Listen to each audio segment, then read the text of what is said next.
నమస్తే. నేను APSRTC retired employees association రాష్ట్ర అధ్యక్షుడిని.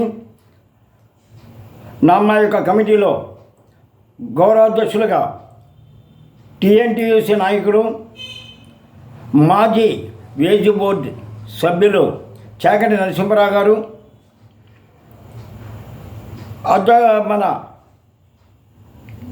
ప్రధాన కార్యదర్శిగా కేవీఆర్ పంతులు గారు, కోశాధికారిగా యవోషా గారు, మా యొక్క రాష్ట్ర కమిటీ మరియు అనేక జిల్లాల్లో మా కమిటీ ఉంది. ఇప్పటి వరకు మేము అనేక పర్యాయాలు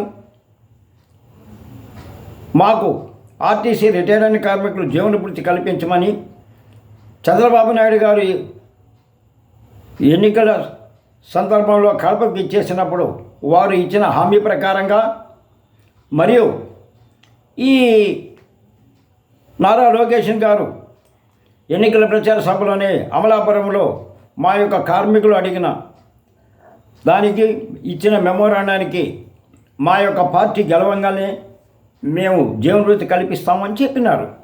ఆర్టీసీలో మాకు సూపర్ లగ్జరీ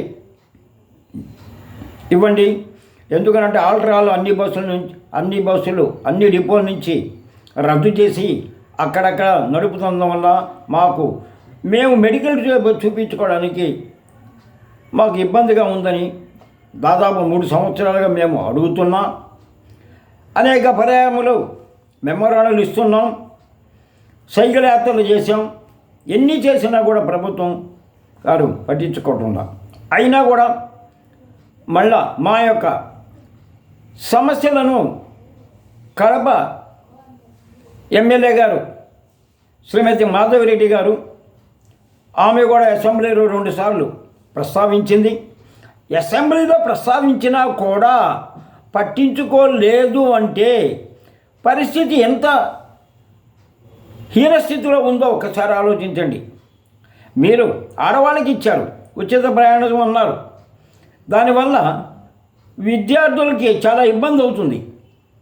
ఈ విద్యార్థులు ఆడవాళ్ళందరూ ఆధార్ కార్డుతో బస్సులో పోతుంటే విద్యార్థులు చదువుకుపోవడానికి టైం లేక, ఎందువలంటే ఆ బస్సుల్లో ఆడవాళ్ళు ఎక్కేస్తున్నారు, విద్యార్థులను ఎక్కనీయటం లేదు. ఇదే ఆ దుస్థితి వచ్చింది. మీరు ఇవ్వటం మంచిది, మేము కాదంటంలో వాళ్ళకి ఇవ్వటం మంచిదే.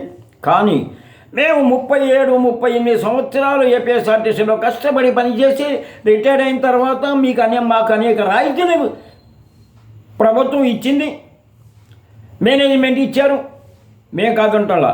మేము పెట్టిన మెమోరాండానికి నాకు ఈరోజు కూడా కలెక్టర్ ఆఫీస్ నుంచి ఒక ఫోన్ వచ్చింది, అయ్యా మీరు ప్రభుత్వానికి సూపర్ లగ్జరీను జీవనభృతిని అడిగారని ఈరోజు వచ్చింది. అది కూడా కాకుండా కలెక్టర్ ఆఫీస్ నుంచి మరి కలెక్టర్ గారు చేశారో, మరి వారి పిఏ చేశారో, మేము కలెక్టర్ ఆఫ్ ఛాంబర్ నుంచి చేసామండి, కలెక్టర్ ఆఫీస్ నుంచి చేసామండి, మీ సమస్య పరిష్కారం అయిందా కాలేదని అడిగారు. అయ్యా మీరు ప్రభుత్వం కానీ మా సమస్య పరిష్కరించలేకపోతే మేము ప్రాణాలు తీసుకోవడానికైనా సిద్ధంగా ఉన్నాము. మేము ఒకవేళ మా సమస్య మీరు పరిష్కరిస్తే మేము ఇప్పటి వరకు ఏ పార్టీలో ఉన్న వాళ్ళందరూ కూడా మీ యొక్క పార్టీకి మా సమస్య పరిష్కరించిన వెంటనే మీ పార్టీకి సేవ చేస్తానికి మా కార్మికులందరూ రెడీగా ఉన్నారు.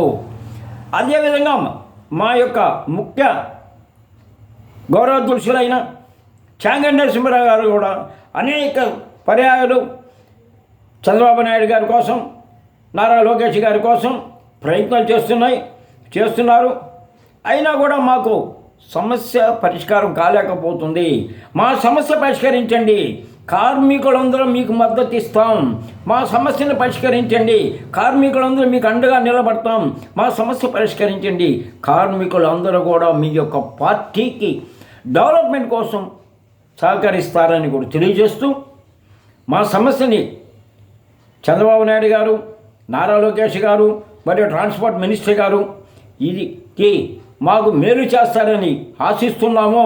మీరు మాకు మేలు చేస్తే మా సమస్య పరిష్కారం అయిపోతే మేము మా యొక్క కార్మికులందరికీ మీకందరికీ కూడా రుణపడి ఉంటారని మీకు తెలియజేస్తూ ఈ అవకాశాన్ని ఇచ్చినందుకు, ఈ అవకాశాన్ని మీరు మాకు ఇస్తే మేము కూడా మా యొక్క శక్తి కొద్ది మీకు న్యాయం చేస్తామని తెలియజేస్తూ విరమిస్తున్నాను.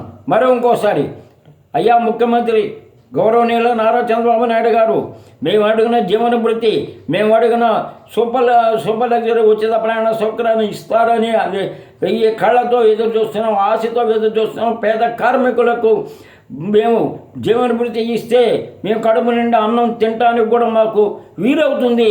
కొంతమంది 1000 రూపాయలతో బతకలేకపోతున్నారని తెలియజేస్తూ మీకు నమస్కారం చేస్తూ విరమిస్తున్నాను.